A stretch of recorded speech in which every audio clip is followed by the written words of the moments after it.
क्या हो जब आपको पता चले कि जिसके साथ आप रह रहे हैं वह कोई इंसान नहीं बल्कि कोई आत्मा है? ऐसे में आप क्या करेंगे? नमस्कार दोस्तों, मेरा नाम अरविंद है और आप देख रहे हैं डर का सफ़र। यह बात तब की है जब मोबाइल फ़ोन का चलन नहीं हुआ करता था। मेरी शादी को हुए 3 साल हो चुके थे और मैं अपनी पत्नी के साथ खुशी खुशी रह रहा था। हम दोनों के बीच काफ़ी प्यार था, जिसकी वजह से कभी भी लड़ाई या झगड़ा देखने को नहीं मिलता था। शादी के इतने दिनों के बाद भी अभी तक हम कोई बच्चा नहीं कर पाए। डॉक्टर से चेकअप करवाने के बाद भी कुछ भी पता नहीं चला। रिपोर्ट्स में सब कुछ नॉर्मल दिखाई दे रहा था, जिसकी वजह से मैं कुछ दिनों के बाद काफ़ी परेशान सा रहने लगा। लेकिन मेरी बीवी को इस बात की ज़रा भी फिक्र नहीं थी। मेरी बीवी दिखने में काफ़ी सुंदर थी और जैसे जैसे दिन बीत रहे थे वैसे वैसे वह और भी जवान दिखने लगी। कभी कभी मैं हंसी मजाक में पूछ देता था कि तुम्हारी इस खूबसूरती का राज क्या है, तो मेरी बीवी हंस कर बोलती थी, मैं खून पीती हूँ इसलिए इतनी सुंदर हूँ। खैर, हंसी मजाक से परे एक दिन हम दोनों ने कहीं छुट्टी पर जाने का प्लान बनाने लगे। मैंने अपनी पत्नी से कहा कि चलो हरिद्वार या ऋषिकेश चलते हैं, जिस पर मेरी पत्नी ने गुस्से में आकर वहाँ जाने से मना कर दिया। मुझे उसका व्यवहार थोड़ा अजीब लगा, लेकिन मुझे इस छोटी सी बात पर कोई भी बहस नहीं करनी थी, इसलिए मैंने कहा चलो तुम ही बताओ कि हम कहाँ घूमने चले। जिस पर तपाक से मेरी पत्नी ने कहा चलो हम लोग घूमने के लिए कोलकाता चलते हैं। मैंने भी सोचा कि कहीं तो घूमना ही है, तो चलो कोलकाता ही चलते हैं। खैर, तय दिन के अनुसार हम लोग तैयार होकर रेलवे स्टेशन को निकल गए। दरअसल हम लोग उत्तर प्रदेश के रहने वाले हैं और कोलकाता यहाँ से ज़्यादा दूर नहीं था। हमने फटाफट अपनी ट्रेन पकड़ी और अगले दिन कोलकाता पहुँच गए। जहाँ पहुँचकर मैंने एक छोटा सा होटल बुक किया और वहाँ पहुँचकर आराम करने लगे। मुझे थकान हो रही थी तो मैंने थोड़ी देर के लिए सो गया। जब मैं उठा तो मैंने देखा मेरी पत्नी भी सो रही थी। मुझे बहुत ज़ोर से प्यास लगी थी, तो मैंने देखा कि मेरी पत्नी ने अपने बगल में एक बोतल रखी थी। मैं झट से उठा और उस बोतल को खोलकर पीने का प्रयास करने लगा। जैसे ही मैंने अपना घूंट लिया, मुझे पानी का स्वाद बेहद अजीब सा लग रहा था।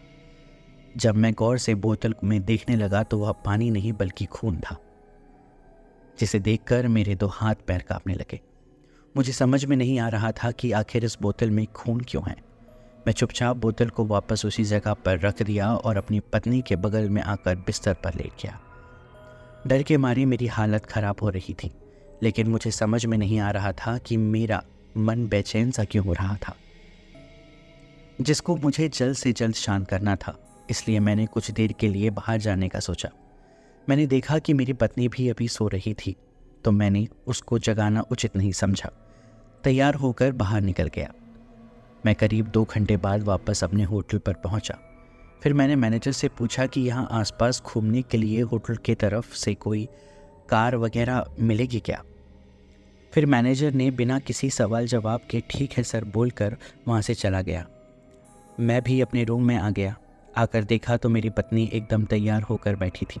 लाल साड़ी में मेरी पत्नी काफ़ी कसब लग रही थी। मैं सब कुछ भूलकर उससे बात करने लगा।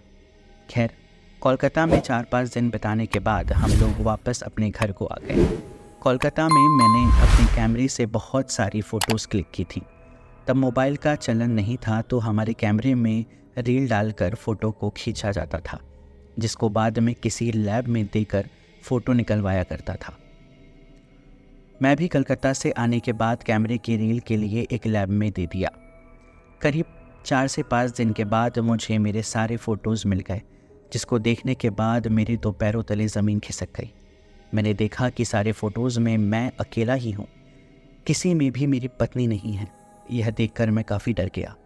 मुझे समझ में नहीं आ रहा था कि आखिरकार ऐसा कैसे हुआ। मैं जब घर पहुंचकर अपनी पत्नी को सारी बात बताई तो उसने कहा कि कैमरे में कोई परेशानी आ गई होगी, जिसकी वजह से मेरी तस्वीर नहीं आई होगी।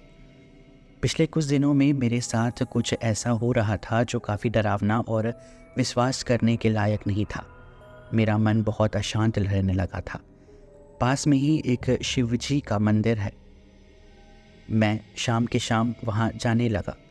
करीब 1 सप्ताह वहाँ जाने के बाद वहाँ के पंडित जी ने आकर मुझसे पूछा, बेटा क्या बात है, तुम रोज़ इस मंदिर में आते हो और काफ़ी बेचैन ही से दिखाई दे रहे हो।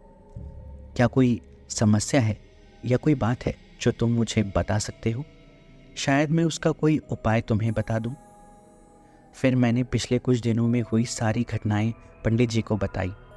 मेरे सारी बातें सुनने के बाद पंडित जी काफ़ी तनाव में नज़र आने लगे। फिर उन्होंने कुछ ऐसा बोला जिसको सुनने के बाद मेरे तो होश ही उड़ गए। मुझे अपने कानों पर विश्वास नहीं हो रहा था। पंडित जी ने बताया कि मेरी बातों से ऐसा लग रहा है कि मेरी पत्नी के साथ रहते हुए मेरे साथ नहीं है। शायद वह कोई आत्मा है। पहले तो मुझे पंडित जी की बातों पर विश्वास नहीं हुआ, लेकिन फिर उनसे पूछा, आखिरकार मुझे पता कैसे चलेगा कि जिसके साथ मैं रह रहा हूँ वह कोई इंसान नहीं बल्कि आत्मा है? इस पर पंडित जी ने मुझे एक रुद्राक्ष की माला पहना दी और दूसरी रुद्राक्ष की माला मेरे हाथों में देते हुए कहा कि उसे अपनी पत्नी को पहनाने के लिए बोलना। मुझे पक्का विश्वास है कि वह इस माला को नहीं पहनेगी। मैं वह माला लेकर अपने घर को चला गया, जहाँ जाकर मैंने अपनी पत्नी से उस माला को पहनने के लिए बोला। मेरी पत्नी ने उस माला को पहनने के लिए सीधे इनकार कर दिया। वह तो मुझे पंडित जी की बात सही लगने लगी। खैर, हम लोग खाना पीना खाकर रात को सो गए। आधी रात में जब मैं जानबूझकर उठा और अपनी पत्नी के गले में उस माला को डालने की कोशिश करने लगा, जैसे ही मैंने अपनी पत्नी के शरीर से वह माला का स्पर्श किया, उस रुद्राक्ष की माला में आग लग गई और उसके साथ ही मेरी पत्नी की भी नींद खुल गई और वह जाग गई। उसका चेहरा काफ़ी भयानक दिखाई दे रहा था। वह अचानक से ज़ोर ज़ोर से रोने लगी। उसको ऐसे देखकर मेरे हाथ पैर ठंडे पड़ने लगे। रोते रोते मेरी पत्नी बोलने लगी, मुझे माफ़ कर दीजिए, मैं आज से 1 महीने पहले ही मर चुकी हूँ, लेकिन आपके प्यार की वजह से मुझे मुक्ति नहीं मिली और मैं आपके साथ रहना चाहती थी। लेकिन जब अब आपको मेरी असलियत पता चल गई है तो मेरा यहाँ रुकना अब सही नहीं है। यह कहकर वह अचानक से उड़ी और घर की छत पर जाने लगी।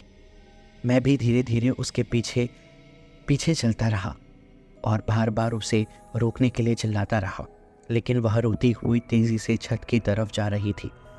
मैं जब छत पर पहुंचा तो देखा वह कोई नहीं था। मैं जल्दबाजी में छत के चारों तरफ देखने लगा।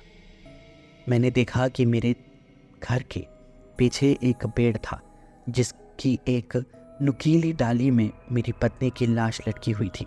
उस नुकीली डाली का एक हिस्सा मेरी पत्नी के पेट के आर पार था। तब मुझे समझ में आया था कि आज से 1 महीने पहले मेरी पत्नी का पैर छत पर फिसल गया था और वह जाकर गिर गई थी।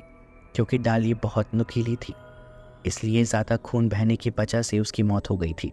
यह मंजर देखकर मुझे अपनी आंखों पर विश्वास नहीं हो रहा था, लेकिन मैं फिर जैसे तैसे करके हिम्मत दिखाई और अपनी पत्नी की लाश को उस पेड़ पर से उतवर आया। इसके बाद उसका अच्छे से दाह संस्कार किया। वह मेरी पत्नी को मुक्ति मिल चुकी थी, लेकिन उसकी प्यार को देखकर मुझे विश्वास ही नहीं हो रहा था। मुझे तो यह भी यकीन नहीं हो रहा था कि वह मेरे साथ नहीं रही।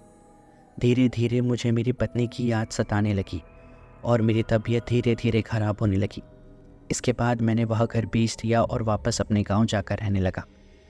मेरे साथ जो भी कुछ हुआ उसकी कल्पना किसी ने भी अपने सपने में भी नहीं की होगी। तो दोस्तों, ये कहानी आप लोगों को अगर पसंद आई हो तो इस वीडियो को लाइक ज़रूर करें। चैनल को सब्सक्राइब करना बिल्कुल ना भूलें। मिलते हैं फिर किसी नई भूतिया कहानी के साथ। तब तक के लिए डर का सफ़र जारी रहेगा।